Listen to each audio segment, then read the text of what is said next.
My name's Kelly Bellavance. I am one of the admission counselors in the admission office at Boston College, and I'd like to welcome you to our session called Get to Know BC, First Year Experience. And I think it's really appropriate and best to just start with a really heartfelt congratulations on your admission to Boston College. I'm sure that by now you have heard some of the statistics of our pool and how competitive it was this year, and that certainly gives you an idea of how selective this process was for us this year. But I can tell you, I read the applications. I didn't read them all, but I am part of the team that read the applications, and so I know firsthand just from seeing the applicant pool that we had how talented you all are. And I know that I speak not only for myself, for our office, and for my colleagues across campus when I say that we are just so excited about the prospect of you joining our community this fall. It's a really exciting time in a young person's life when they start their college career. And there's so much that happens at college, but there's a big transition that happens. And so that's what this session's really going to focus on. And I think it's one of the sessions that students really just get excited about, that idea of like coming for orientation and getting your feet wet and getting, joining clubs and making friends. It's such a big part of your college experience. And so I'm really fortunate to have my colleague with me here today, Ali Bane Hammond, who is the director of the First Year Experience, which is an office on our campus, which is a great resource to our students. And they do amazing work in providing resources and mentorship for that transition to college. And I think there's a lot that Boston College does really well. And this is one of those things. We do this really well. And so I will not take up more of your time. Well, I will say just how this session's going to go. I'm going to turn it over to Ali. She's going to go through her presentation. If you have questions at all as we go along, please feel free to put them in the Q&A function at the bottom of your screen. We don't usually have time to get to all the questions in a session. There will be time at the end where we'll take some of your questions live and we'll be able to answer those for you. But one of my other colleagues from the admission office, Pete Caruso, is behind the scenes, and he will be answering some of the other questions that we don't get to for you as we go through this as well. So we want this to be interactive. We want you to get your questions answered. So please feel free to put your answers in the chat, or your questions in the chat. We'll put the answers up for you. So without further ado, I will turn it over to Ali. Thank you so much, Kelly. And just give me one moment while I share my screen here, that, classic awkward Zoom transition moment that we're all No, isn't it funny how share your screen is something we never said more than a year ago, but here we say it all the time now. I know, my goodness, here we are. All right, well, I hope I did it successfully here. And so I'll jump in. Again, thank you, Kelly. Thanks for having me here today, and good afternoon to you all. I'd love to add my voice to what I know is like starting to sound like a very loud choir saying congratulations to you. But I really mean it. Like, we know, even those of us who haven't read your applications, we know so much that you're kind of being on this webinar and going through this process really this month is a result of so much time, energy, and dedication. It's truly impressive. And I hope you've had time to celebrate all that this month has unfolded to be for you. So as Kelly mentioned, I work in the Office of First Year Experience, and I'm going to tell you more about our office and what we do for students here at BC. But other things I can tell you about myself is that I'm local. I grew up on the North Shore of Massachusetts, so local to BC. And now I live in Stoneham, Massachusetts with my husband and nearly 2-year-old son. But I think the most relevant thing to tell you about myself on a day like today, and with all that we're going to talk about together, is that I know a little bit about what it's like to be where you are. Because many years ago, I also applied to BC. And when I got in, I was excited and decided. I knew I wanted to come to BC. It had been my first choice. And so that's why, as April and May, like when this time in the year kind of rolled around, some questions began to make their way into my consciousness. And they really surprised me because I was like, again, like, this is the place I'm going. And it kind of caused me to second guess myself. My parents had both gone to BC. And though I had gone through the college search process with no pressure from them really. I wondered, am I choosing BC just because it's familiar? And I said, I'm a Massachusetts native. And I started to wonder, do I want to go to school so close to home? And then despite being raised Catholic, I had never attended a religiously affiliated school. And I had questions like, what does it mean to go to a Jesuit Catholic institution, which I was clear by that point that that was what BC is. And so I tell you all of this, by way of an introduction, because I want you to know that it's okay. Actually, it's like great to have questions at this stage in the process. You may all be in a different place. Some of you might be decided, and some of you are still weighing those options and considering what BC has to offer. And either way, those are good situations to be in. And my hope is that our time together this afternoon will help give you a fuller picture of what I think makes BC such a special and unique place. So with that, students, I would love to hear a bit more from you specifically, because you got here because you have an abundance of intellectual and personal qualities that have made you stand out among your peers, made Kelly and her colleagues offer you an admission to Boston College. And you got here because you were probably really busy in high school, right? You did a lot of stuff. And so I have a question for you, Admitted Eagles. I'd like you to think about one thing you did in high school that you really loved. So one thing, like an involvement, a club, an activity that was a positive part of your high school experience. And we'll actually take your answers, if you wouldn't mind submitting them, through the Q&A button. So we'll give you a few seconds to submit that, and we'd love to hear what some of those things are.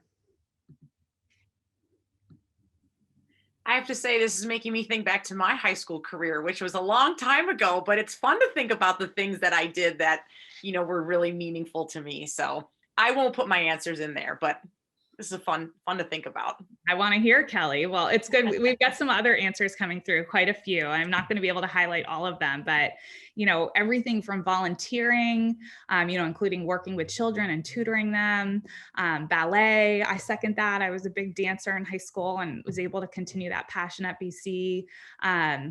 Sports, hockey, student teaching, film studies, football, the social studies club, community service, dance again, choir, creating and carrying out a research project. Oh my gosh, I'm in a grad program right now. I was just telling Kelly, I'm in the middle of that. So kudos to you. Research is no joke. Theater, love that. I was a theater major if you want to talk offline. Working with the Leukemia Lymphoma Society. My goodness, thank you for your great work. Oh, there's so much here. I'm going to look through all of these later, but I'm going to pause because, that is amazing to hear. It gives me an insight to like what Kelly and her colleagues have gone through, like reading your profiles and knowing all of the wonderful work and fantastic involvements you've been dedicating yourself to in high school. It's just so fun to get a glimpse of. And, this exercise, although hopefully it was fun for you to offer one of those activities and hear a little bit about other folks, it may have pained some of you a little bit because I asked you to tell me just one thing. And I noticed even a few of you couldn't do that, right? You wrote a couple things, understandably, right? Because, you're sitting there wanting to say, well, I did so much, I did multiple things that were meaningful to me, over the last few years. You want to say you played basketball and you were on the debate team, that you did theater and you volunteered, right? So you knew how to do high school well, and you really did. You did it really well to get admitted to a place like Boston College. What if I told you there was a name for students like you, students who kind of like did high school really well or crushed high school, so to speak? Well, there is.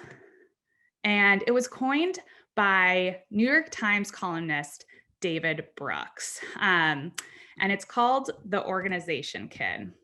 And so a number of years ago, Brooks conducted qualitative interviews with high school students who had gotten admitted into our country's most selective colleges, like the top 30 to 40 schools. And Brooks was looking to understand what these students who had fared so well in these like competitive admission processes, like what they all had in common, right? Like what the special sauce was. And what he found was that all of these students were really good at mastering high school as an organization.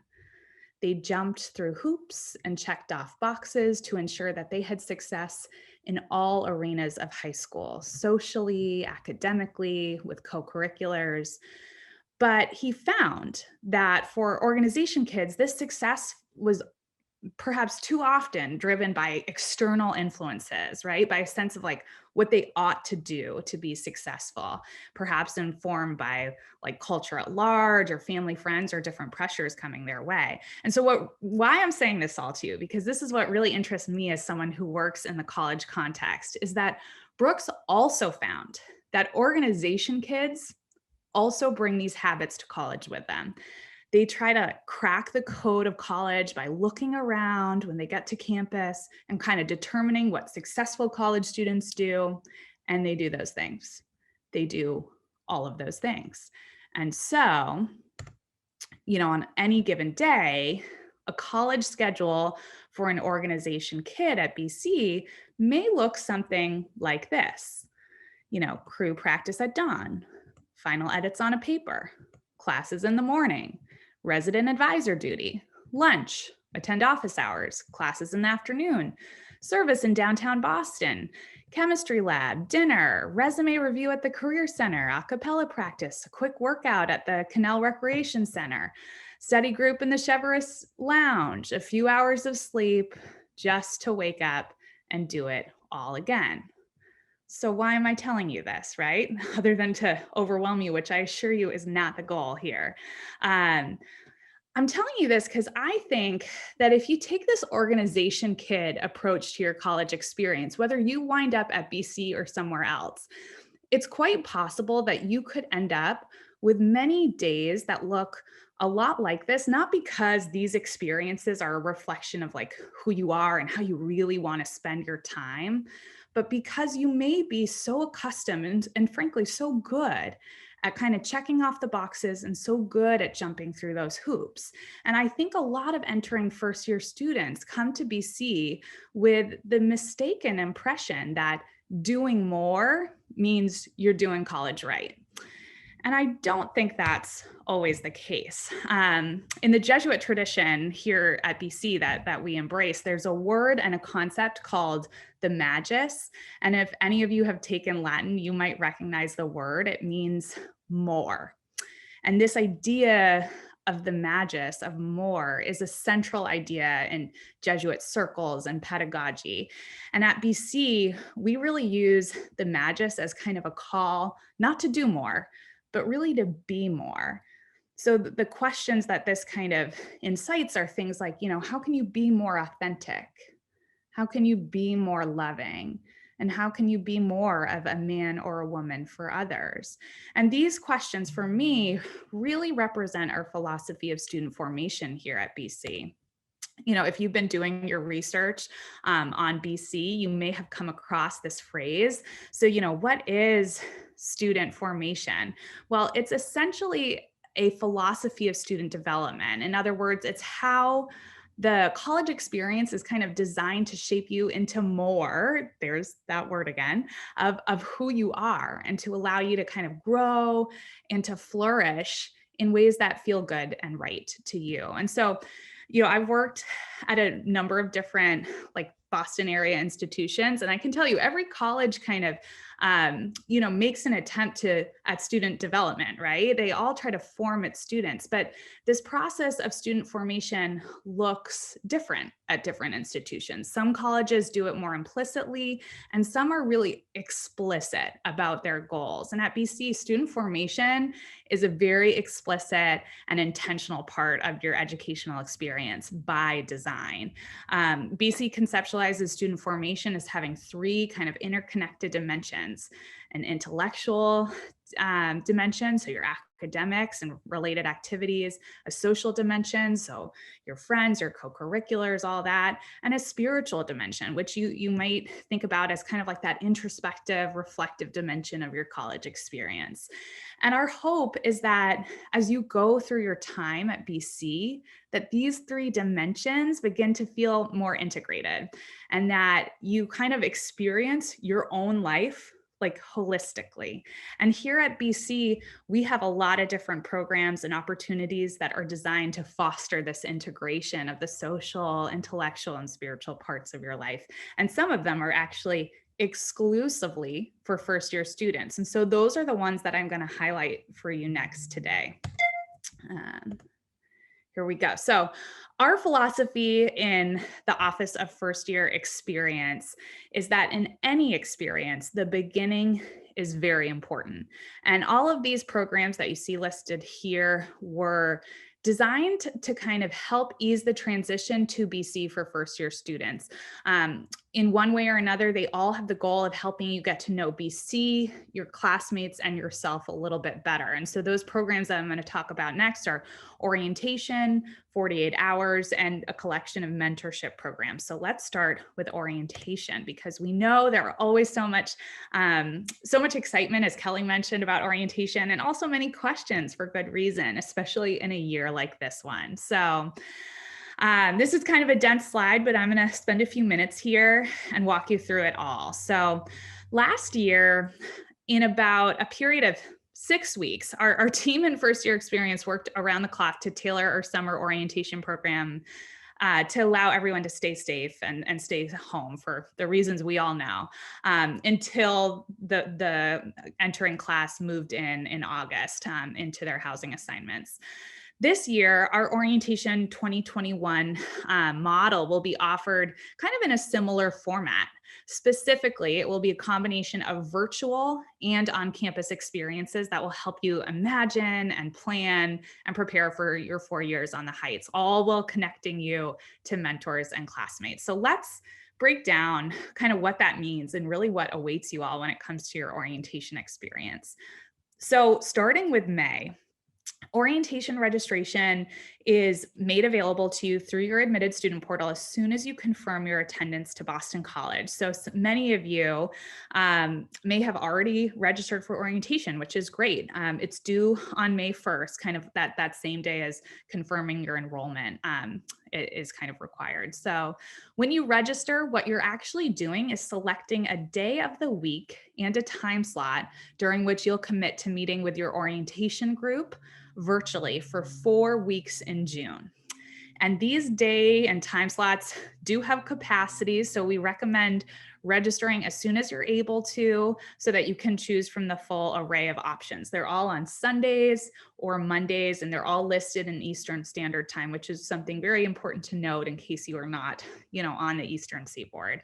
The week of May 24th, you'll get an email letting you know about who your orientation leader is and providing you some additional information on the upcoming program, which will launch on June 1st. And it's important to note that this email and all future emails after that point will actually go to your BC email address. So, should you enroll at BC, it will be important for you to keep an eye out for instructions that will come your way by like mid-May at the latest, that will tell you how to activate your BC email address, because that's how we'll be communicating with you this summer. So in June, June will kind of constitute what we call phase 1 of orientation. So during this month, it's jam-packed, I gotta tell you. So bear with me here. But the first thing that's really important, I already alluded to, you're gonna be meeting live on Zoom with your orientation group once a week for 4 weeks at your pre-scheduled time. They're 1-hour meetings. There'll be like 12 to 15 students per group and 1 orientation leader. And at points, you'll come together with other groups too to kind of mix and mingle. And that orientation leader is a junior or senior who's been carefully selected and trained to serve as your guide and mentor throughout the summer. The week before each live meeting, you'll be asked to watch a few videos and kind of check out some content online as well. And that will all be made available through an interactive portal called My BC Orientation. And you'll be able to kind of join and engage in these virtual communities with fellow students on your own time. You can message folks. It's a really great resource that will be available to you all summer long. The meetings with your orientation group, as I said, will take place on Sundays and Mondays in June. And, they are, other than watching content on your own time, they're really kind of the only required pieces that we say you have to show up to those. But there's a lot of other programming that will be made available to you on Tuesdays through Fridays during the month of June specifically. And those will be webinars and something we're calling Hangouts. So webinars will be on Wednesdays and Thursdays, midday Eastern Standard Time. And recordings of all of our webinars will be made available like a day or two later for you to view if you couldn't be there live. And these webinars will help introduce you to some of the resources, opportunities, and individuals at BC who are here to support you during your first year and all 4 years on the Heights. So they kind of extend the type of webinars admissions has been offering to you this month and get a little bit more tactical, a little bit more tangible now that we know you're coming and that you're coming real soon. The Hangouts will take place at least twice a week, likely on Tuesday and Friday evenings on Zoom, again, Eastern Standard Time. And these will be Zoom meetings, not webinars. And each one will be hosted by your orientation leaders on a different topic, whether that's arts at BC or intramural and club sports or ways to become involved in social justice or service-based co-curricular activities. And, these Hangouts will be interactive and they'll utilize breakout rooms and other fun technologies. So these will be another way to meet like different combinations of classmates throughout the month and to kind of connect with folks even outside of your orientation group. So in addition, during this time, some students will begin to meet with an academic advisor, so a faculty member in their school or college, and that will be to learn about the curriculum at BC and to plan their fall schedules. And this process is happening kind of alongside orientation, but it's something I know folks are very curious about, so I wanted to make sure that I mentioned it today. And in the admitted student portal on your checklist, you will see an item that asks you to sign up for an advising and registration week, either in June or July. And that's when those meetings will happen with your advisor. And then at the end of that week, you'll be able to register for fall courses on your own from home with lots of remote support from the advising teams in your school or college, again, that you've already been connected with by that point. And so that's kind of what's to come on advising and registration. And again, I'm happy to answer more questions about that, but the specific information will definitely come to you via your school or college in due time. Let's move on to July. So in July, that's what we call phase 2 of orientation. And so for students during this phase, you're not going to be meeting live with your orientation group any longer, but your orientation leader is going to be staying in touch with you and posting information, answering questions via that MyBC orientation portal. And there will also be additional content for you to view online and some modules for you to complete during this period that will be sent to you by the Division of Student Affairs that are things that you have to kind of like online kind of workshops that you have to go through before you come to BC. And again, all of that from kind of July on can really be done on your own time, at your own pace, throughout the month or really into that early August period. But something else exciting about phase 2 is that parents, if there are any of you on the call, beginning in July, we will open up the virtual parent orientation. And we have a lot of great content prepared for you that you can view on your own time, though unlike the student program, it's of course not required. But we'll also have about a dozen live webinars just for you in the early weeks of July. And all of the recordings of those webinars will also be made available a day or two later in case you can't catch them live. So, really parents, you'll hear about how you can best support your student through this big transition, whether this is your first child going to college or your fifth, there's still a lot to learn about the transition to BC and kind of also how you can support yourself for those of you who might be having some separation anxiety. And you're going to hear from like everyone you could want to know at BC and kind of learn everything about this place that will help best equip you for this big transition for you and the family. So that brings us to August. In late August, phase 3 of orientation will take place. And in the days prior to the start of fall classes, students will be kept very, busy. This will be kind of the start of your welcome week, or really your weeks of welcome, as BC likes to say. There will be lots of informative sessions and opportunities for fun and socialization with your class. And, this week is primarily coordinated by the Division of Student Affairs, but given this year's orientation model, we are collaborating closely with them on this programming. So that means in addition to these class-wide events that will allow you to kind of mix and mingle and acclimate to BC, you'll also have opportunities to meet with an academic advisor for the fall semester.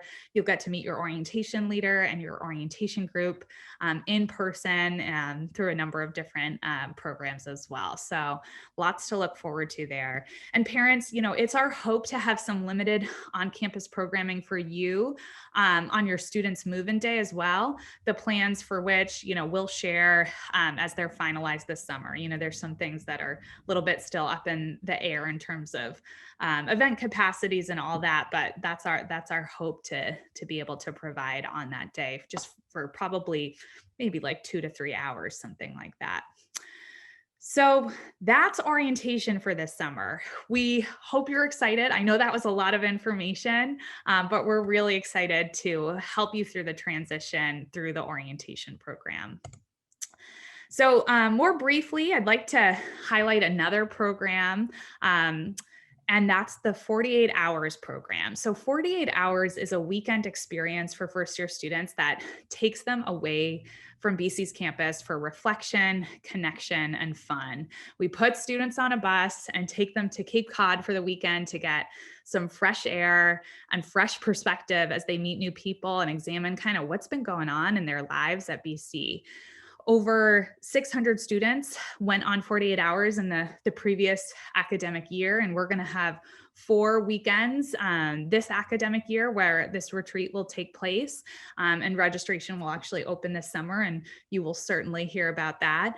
48 Hours is a beloved BC tradition. It's been around for decades, and we even managed to pull it off this year in a way that we never have before. We had students come together in person even this year, but it was just on campus because obviously we couldn't take them down to the Cape. But so it's a tradition that is so important to us here at BC that it lived on through the most difficult of circumstances.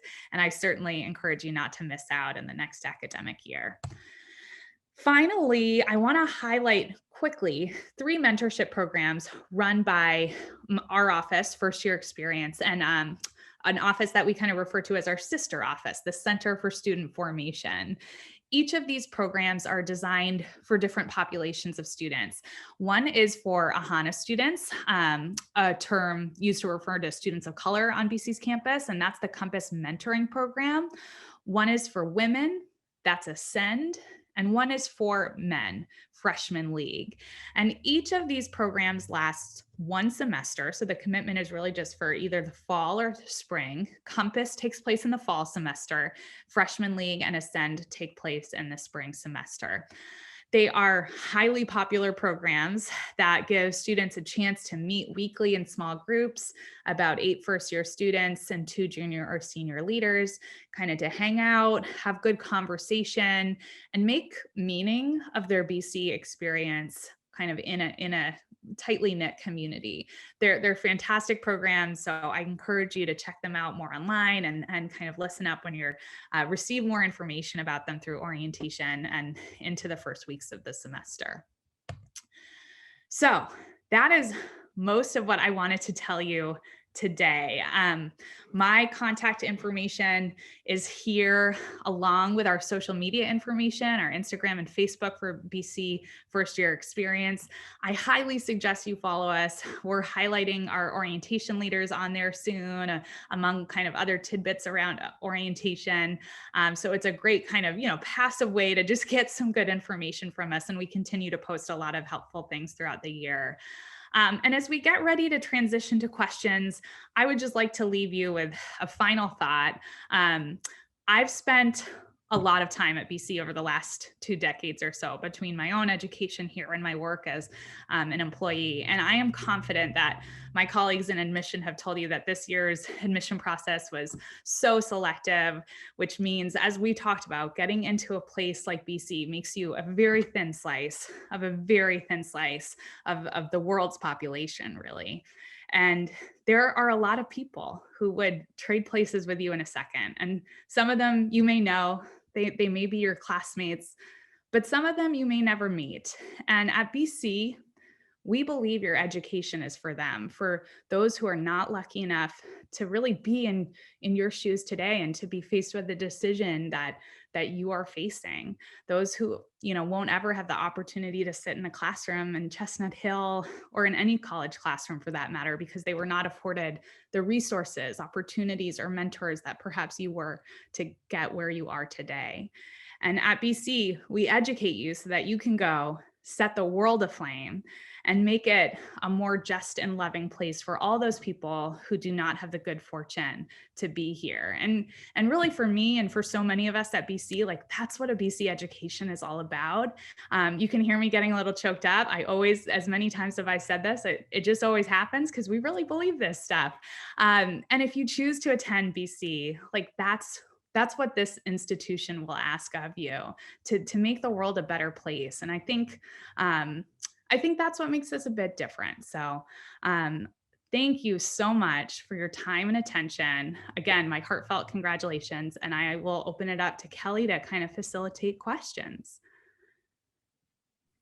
Awesome. Thank you so much, Ali. One of the things that I love most about your office is even just the name, first year experience. It's not just about come in the summertime and have orientation. It really is something that sees students through that whole transition. Mm-hmm. And thank you for doing such a great job explaining that. I did see one of the questions come through talking about COVID and kind of what we expect the experience to be. And I think that actually really deserves a little bit more conversation because it's obviously, on everyone's mind. So first and foremost, it's important to say that our students returned to campus in August of 2020. That announcement was made about a year ago, maybe in May of last year. And so we brought everyone back to campus. And I don't know if you remember August 2020, but as people started to go back to college, there was a lot of news and media reports of colleges kind of having outbreaks and shutting down right away. And personally, I was just really nervous at that time. I thought we're going to get some bad press. I don't know what's going to happen. And we stayed open the entire semester. Our students went home for the holiday break. They came back in January. The university's done an amazing job testing students, faculty, and staff for the disease, quarantining students, giving them alternate housing when they tested positive, taking care of them.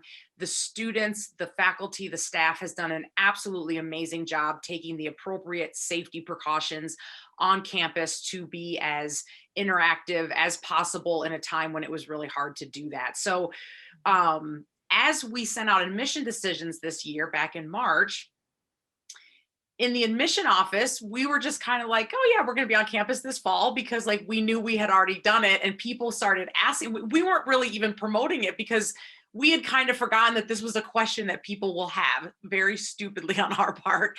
And so it's just a really long-winded way of saying that we expect things to only get better and easier this fall as your class enrolls, which is just such good optimistic news. The university just announced yesterday that we will be requiring everyone to be vaccinated, faculty, students, and staff who will be on campus. I personally was really excited about that news because I just think it's another step in making our campus really safe for everyone. So Ali, you talked a little bit about having 48 hours be happening on campus during this time, obviously not in the fun Cape Cod location that it usually is. Can you talk a little bit more about other things that maybe your office did this past year, or other things that you're aware of on campus, and how BC responded to this for the student experience? Yeah, well, first of all, I think that was a great overview, Kelly, of really kind of what the year was like for us at BC. And, even though there were so many protocols and precautions that had to be taken this year for understandable reasons, like we were really, our team in first year experience was showing up to work pretty much every day. We were kind of all hands on deck, and so many offices like ours that support students, like we were kind of, I wouldn't say business as usual, right? Because we had to make sure we were being safe in so many ways, but we were committed to making sure that the student experience could be commensurate to the best of our ability. And so that meant kind of translating certain programs like 48 hours, which was a harder one to translate because it's usually a big retreat program with over 100 students. So we had to downsize and reconfigure and, do a lot of creative thinking. But that worked well. The mentorship programs, the ones that I mentioned, and kind of other small group programs, whether those are like, service organizations that have, reflection groups that meet in kind of small groups, they were all able to kind of, I think, meet really successfully this year. BC thrives on a small group experience. And so that kind of was beneficial to us this year because those groups could either meet safely in person or virtually if and when required, and still kind of maintain that kind of the mission of the group, right? To reflect together and to forge community. We really, we added some programs in first year experience this year that worked so well that we're going to keep them. So some programs that I didn't mention, like a first year lunch program, for example, where we got a lot of nice lawn chairs and we were setting up students in our backyard to kind of have lunch with other first year students. They didn't know who was going to be there, but we bought them lunch and it had it all set up, and chairs were 6 feet apart, and they were able to kind of, dine together outside and have some good conversation. It wasn't facilitated by like an administrator, but they had a little conversation guide. And we found students loved that, particularly at the beginning of the year. And we said, well, we can do this next year too. So that sort of innovation, I think, was happening across campus, across offices. And, while we're, I think, as a university, very committed to kind of being back to normal as much as we can in September, I think we're going to carry with us some of those great ideas and kind of happy accidents that this past academic year provided us. Absolutely. And it just goes to show that the old tried and true on a college campus, if you want to get students to do something, have food there, is true even in a pandemic. So Yep. it's nice to know some things are consistent. Absolutely. We've had a couple questions about 48 hours, and some students are wondering, is there a selective application process? And do you know if it will be back in its Cape Cod location this fall? We are finalizing contracts with the hotels right now. So I certainly hope so, or we're going to lose a lot of money. I'll be in big trouble. So yes, absolutely. That is our plan, with the way the world is. And again, news from the university requiring vaccinations. This all makes us increasingly confident that we'll be able to host the retreat, down at the hotel partners that we're used to dealing with. And they're thrilled to have that business back too, as you can imagine. I see the question there about whether there's an application process. No, there's no application process for 48 hours. All you have to do is sign up.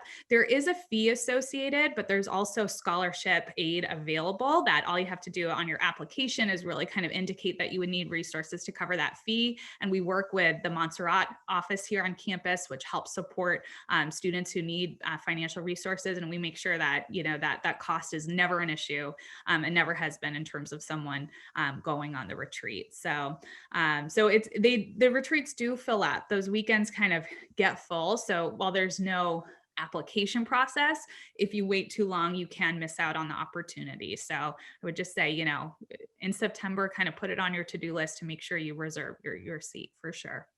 Great, thank you. Every university is different in how it, operates. And so knowing BC as well as you do, what kind of advice would you give students coming in about ways to come in to orientation into their first year to be successful at BC? That's a great question. There's so much that's coming to mind. Let me try to distill a little bit. I think there's this phrase that sometimes we use at BC that was one that was, actually, like I heard about from my own RA when I went to BC as a freshman. And it was this phrase, like, kind of keep your door open. And it's a phrase that I come back to kind of because I think it has both figurative and literal kind of meaning and significance. over those first few weeks in the residence halls, at least during my freshman year, everyone had their door open. It was awesome. Like it made getting to know each other so easy, and people were always popping in to kind of say hello and make plans. And you kind of just really felt like you were part of a community. And so, but after a few weeks, that starts to kind of maybe be a little less sustainable, right? And as folks grew more settled into our routines, doors eventually started to close, and people started to feel like, kind of they had it all together and they'd met some people. And so they were kind of good. And I hope you can see how that's kind of figurative too, right? Like it's not just the actual doors closing, but people kind of thinking, okay, I've kind of made it through these first few weeks. My transition's done. I got friends, check, and I think that's a really dangerous approach to college, right? To ever feel like you kind of, have your people or have it all figured out, or know all there is to know about like kind of the opportunities here. So, I would say keep your door open, like in every way possible, like, be open to new experiences, like, whether that's a class and like something something you don't know the first thing about, a topic that you don't know anything about, or auditioning for something, or like trying out a club that you never imagined yourself doing.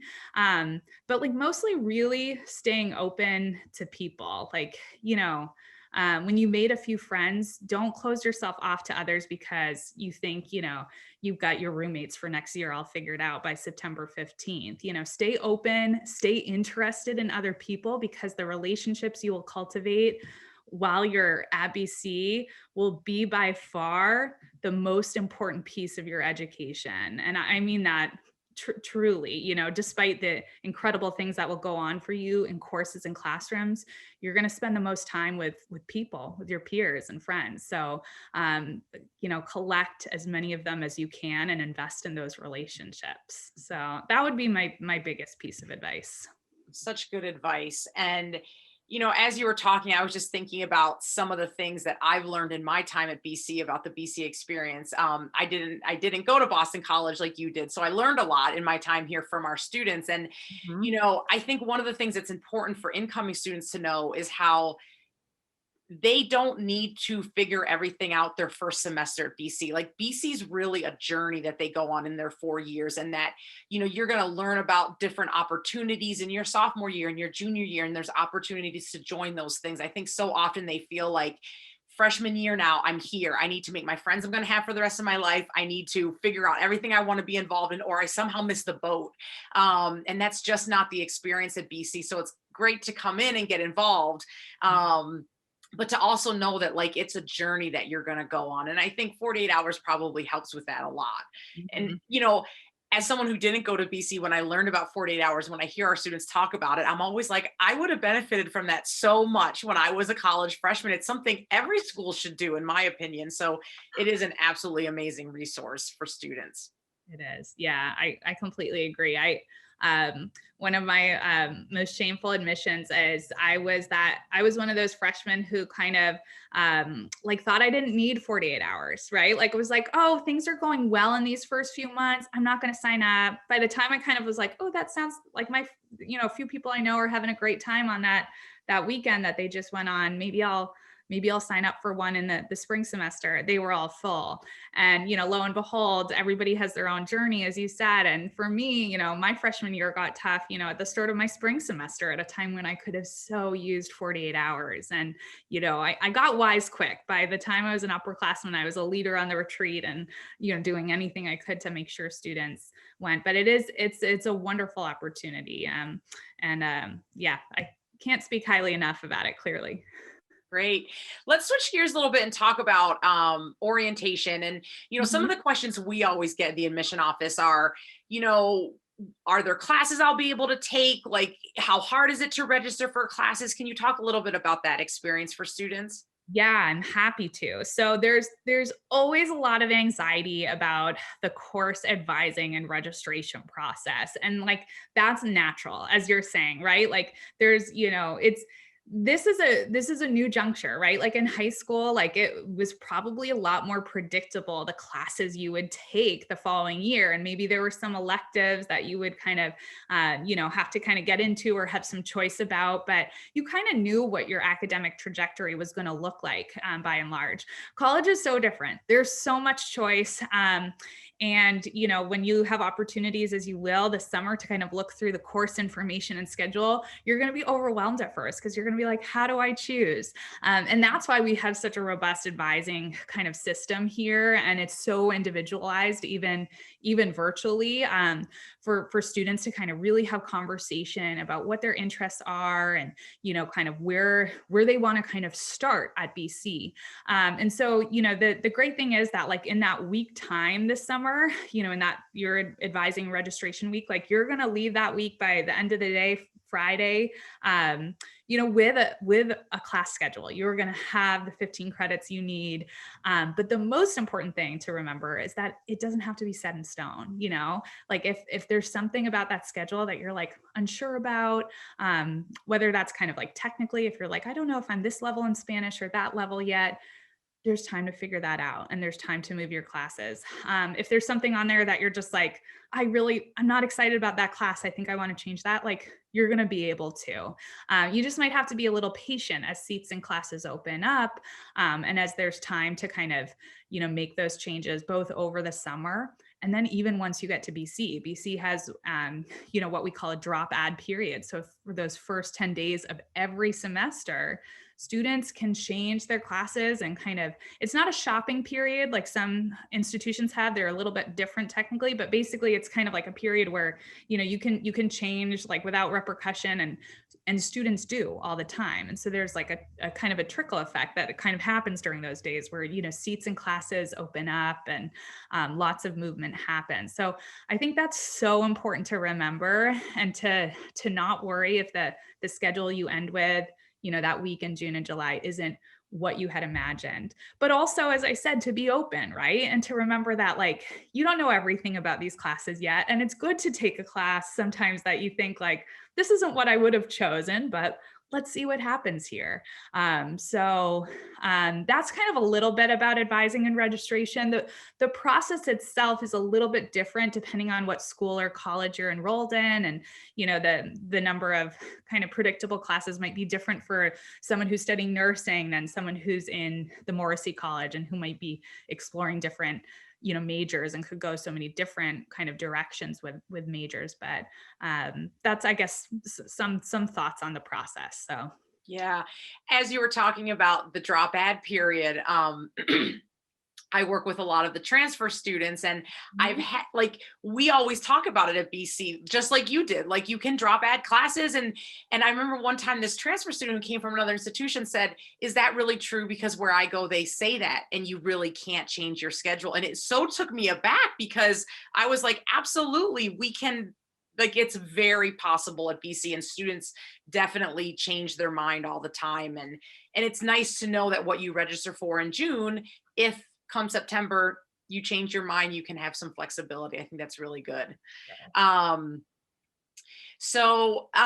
We've had some more questions about 48 hours. So I think we have some people out there who might be, really excited about 48 hours, but when does the application go up? And, what are you doing during that time? Like, do you bring your homework? Do you really tune out from what's going on campus? Like, how do those dynamics work? Yeah, we typically open the sign up process in June. So you'll receive an email. So again, just check that BC email, and your orientation leaders will talk about it too. It's really a program we try to make sure everybody knows about. In terms of what you do on the weekend, it is like a true 48 hours or so. You leave on a Friday afternoon, you come back. It's actually just a little short of 48 hours. You come back, by around 2 p.m. typically on a Sunday. And yes, there's some downtime on the retreat, particularly on Saturday afternoon. There's a couple hours. The hotels that we contract with are in wonderful towns on the Cape, and, one's on the beach. So students go and walk the beach and take some time for themselves. Others kind of get down to business and go study in their rooms if they want.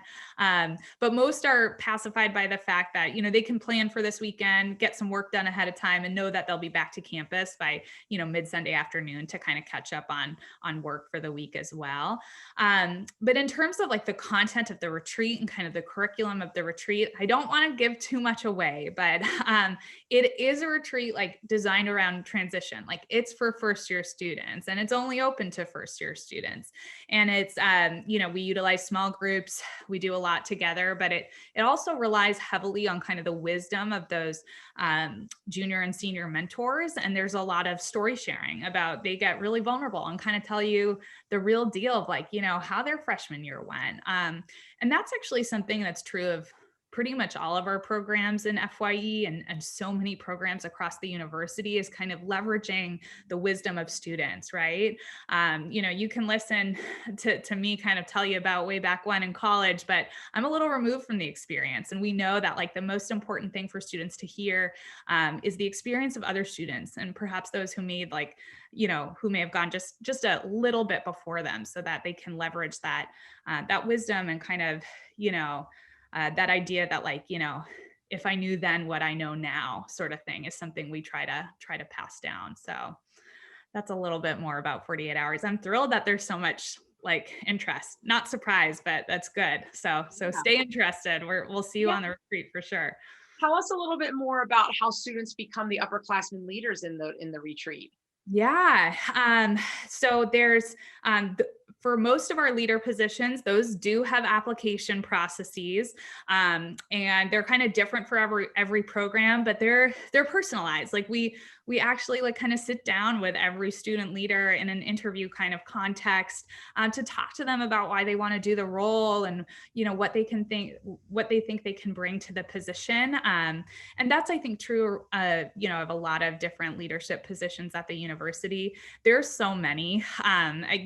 Getting to be an upper class student at BC, I think, is a really exciting time, sometimes long awaited for students who like kind of come in and are like, we have a lot of students who go on 48 hours and they come up to us after like, I know I want to be a leader. And we're like, well, finish freshman year first. We'll talk to you soon, but that's exciting to like enjoy programs so much, to invest so much in your experience that, like you already know you want to give back. Like that's cool. And that's something that's like very kind of in the fabric at BC. So there's an application process, and they're usually not extensive for every position, but they do kind of they kind of focus on conversation, because that's so much a part of what we do here, and so much a part of what those leadership roles entail as well. So Absolutely. So we did have a question come in a little bit about choosing roommates, and I know that you don't work in residence life. Yep. And so the question's really about, for students who go random, are those with their roommates, are they happy and satisfied? So just to explain what that means, that's a phrase that you'll hear at BC among our students. So basically, when you enroll at BC, you will be matched up with a roommate through the Office of Residential Life. And there's kind of two ways about doing that. One, you can go random, which means that housing puts you together with someone randomly. When you enroll at BC, there'll be a housing preference sheet that you get to fill out.